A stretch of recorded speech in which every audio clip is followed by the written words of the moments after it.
Hello guys, welcome to another tutorial. In this tutorial, I'm going to show you how you can hide this people icon or this people button here on your taskbar, right? So that's what we're going to be looking at in this tutorial. But before you get started, I just want to ask, like, if this is your first time, please do consider subscribing and hit the notification bell so you get notified every time I upload a new tutorial. So with that being said, let's get started.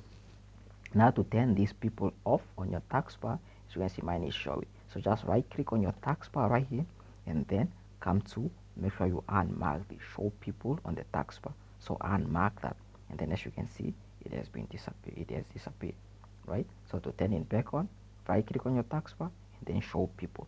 And then as you can see, it's showing. So just right click on your taskbar and unmark that, and then that will hide that. So yeah, it's really simple.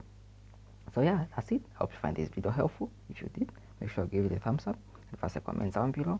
And if this was your first time, please do consider subscribing and hit the notification bell so you get notified every time I upload a tutorial. So with that being said, that's it for this tutorial. See you guys in the next one. I'm out. Peace, love, and unity.